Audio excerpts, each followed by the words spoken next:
Na última semana, nós observamos uma queda drástica de diversas altcoins, assustando vários investidores do mercado de cripto.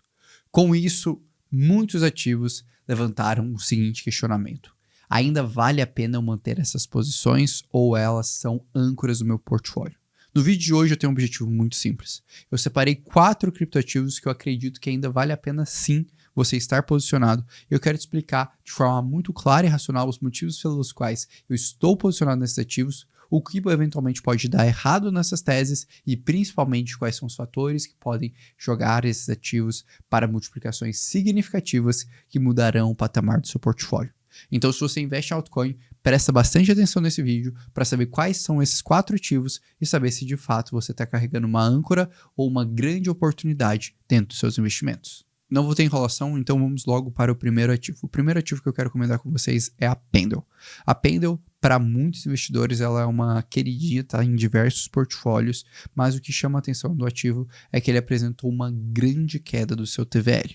Ele perdeu cerca de 4 bilhões de dólares desde seu topo, quando ela marcou ali 6,7 bilhões de dólares de TVL e se tornou um dos 10 DEPs mais relevantes do mercado de cripto.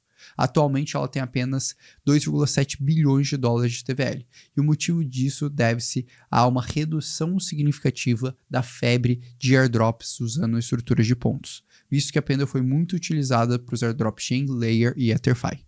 Quando a gente analisa mais de perto o volume da Pendle, a gente também tem um pouco mais dessa evidência, com a Pendle estando concentrada ali em poucos títulos e isso sendo um ponto de alerta. Não à toa que no final de setembro, o seu maior título, que é o título associado ao token Ethena, vai entrar em expiração e isso pode reduzir ainda mais o TVL da Pendle.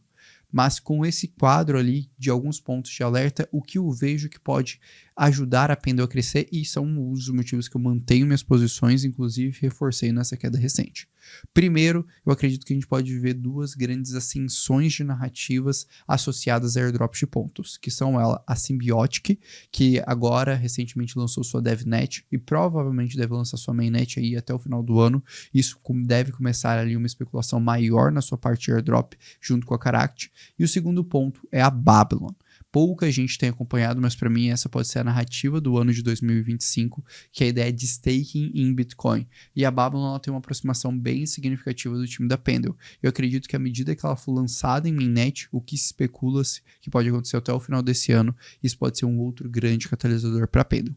Além disso, existe uma promessa muito forte que a Pendle V3, que vai abordar a questão dos Real World Assets e outras inovações dentro da Pendle, pode ser lançada ainda este ano. E para mim esse é um outro fator que pode aquecer ali o token. De modo geral, quando eu olho para a Pendle, eu ainda acho que ela tem um time muito completo e que sabe trabalhar muito bem ali suas narrativas. Então por esse motivo eu ainda continuo apostando no ativo, além dele ter uma certa estabilização da sua oferta de tokens. Mas naturalmente, os motivos que eu citei no início do vídeo são importantes ser levados em consideração em termos de pontos de alerta. Como sempre comento, não existe altcoin perfeita e a gente tem que saber balancear entre esses aspectos.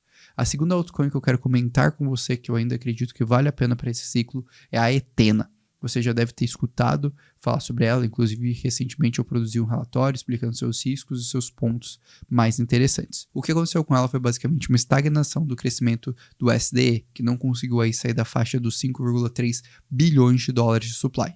Isso deve-se à questão do seu EPY, que é o rendimento associado à Ethena, ter ficado zerado nesse período de queda por conta da sua estrutura como um todo, como você pode acompanhar por este gráfico.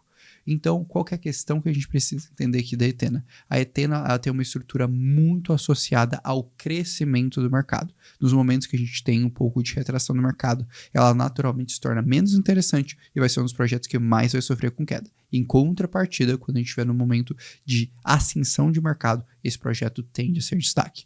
Outros aspectos que eu acho que vale a pena comentar da Ethena é a sua integração com a rede Solana, que aconteceu agora nessa última semana. Isso para mim pode ser um dos grandes pontos altos, porque basicamente a Ethena vai estar posicionada nos 3 grandes ecossistemas do mercado do momento, que são Bitcoin, Ethereum e Solana. E naturalmente, com a ascensão desses 3 ecossistemas, ela pode apresentar uma valorização significativa.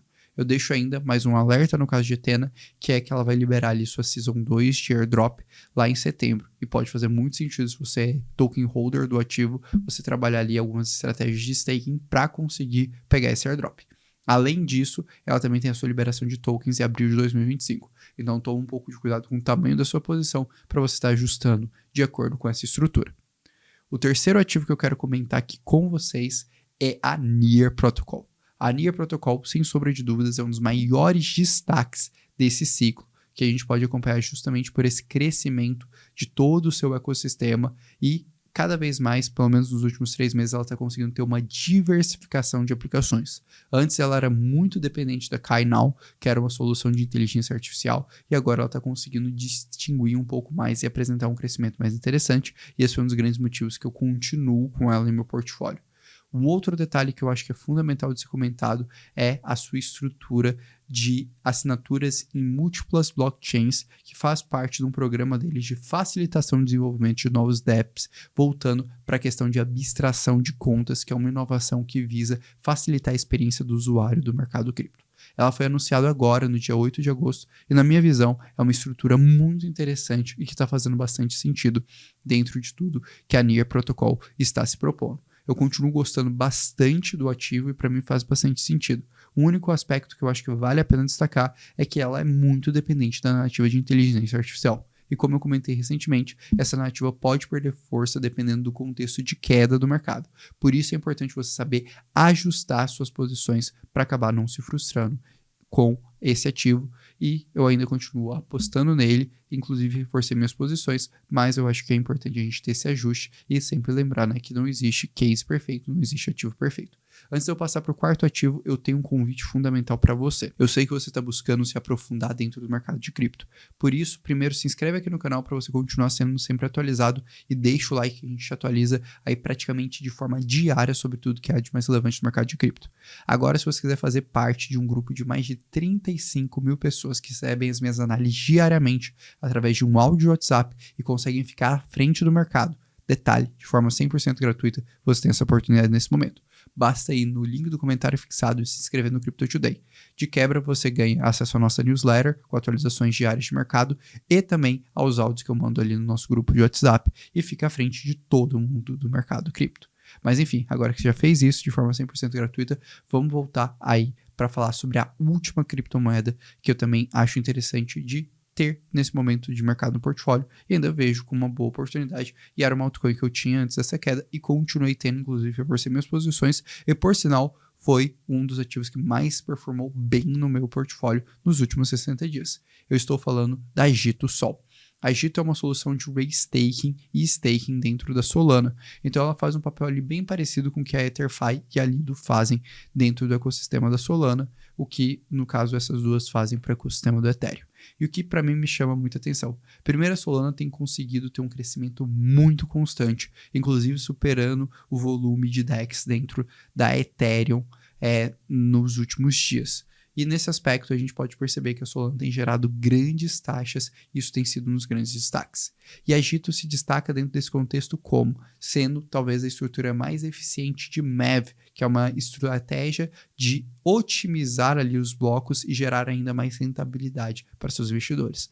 Não à toa que esse é o principal software utilizado hoje dentro da validação da Solana. Então a Agito realmente está conseguindo ter uma inovação tecnológica muito significativa. E o reflexo principal disso é a sua dominância em termos de market share dentro do mercado de liquid restaking e staking da Solana. Hoje ela possui 47% do mercado e eu acredito que ela ainda vai chegar a uma fatia de 60% a 70% do mercado, dado todo o seu crescimento e toda a sua estrutura. Para mim segue sendo um case muito interessante de especular esse crescimento junto com a Solana. Mas novamente eu sinto que é importante a gente ter um detalhe que é relevante desse token aqui, que é basicamente o fato dele ter um unlock de tokens ali no final deste ano, em dezembro. Então é importante você estar ajustado suas posições, tendo em vista essa questão. E aqui eu quero trazer uma conclusão que eu acho que é fundamental. Eu sei que na maioria das vezes quando você vai assistir um vídeo sobre altcoins, todo mundo te dá só aquelas notícias positivas sobre narrativas e sobre os fatores que vão fazer tudo aquilo explodir. E de fato você deve ficar atento a isso, porque isso vai fazer você encontrar multiplicações de 5, 7, 10 vezes. E sinceramente esses tokens que eu citei aqui, todos eles têm um market cap pequeno que poderiam sim tranquilamente render ali 5 a 10 vezes de multiplicação. E de verdade eu estou apostando neles. Mas eu também acho que é fundamental eu trazer a segunda face da moeda para vocês, que é o quê? Esses tokens, apesar disso, parte deles vão ser inflacionários daqui a alguns meses e você precisa ajustar isso na sua alocação. E também, naturalmente, eles estão mais concentrados em alguns nichos específicos porque eles são mais recentes. E também é importante você estar acompanhando isso. E é assim que a gente faz uma análise fundamentalista boa e fundamentada para você conseguir ter um portfólio balanceado e bons resultados. Por isso que a gente não aposta em um ou dois ativos e também por isso que a gente tem que ter essa visão mais ampla e eu gosto sempre de deixar tanto pontos positivos e negativos nos meus vídeos para você ter uma consciência muito maior do que você está fazendo. Então eu espero que você tenha gostado da análise e deixe aqui nos comentários sugestões de outros tokens que você gostaria da minha percepção e também de saber se eu teria ou não no meu portfólio. Particularmente esses 4 aqui eu tenho. Espero que você tenha gostado de tudo que eu comentei. Não esquece de se inscrever aqui no canal, deixar o like e outra coisa, se você quiser se aprofundar e estar à frente do mercado, não esquece de se inscrever no Crypto Today para ter acesso ao nosso grupo exclusivo de WhatsApp e também aos e-mails diários que eu mando para você. Um grande abraço e até logo.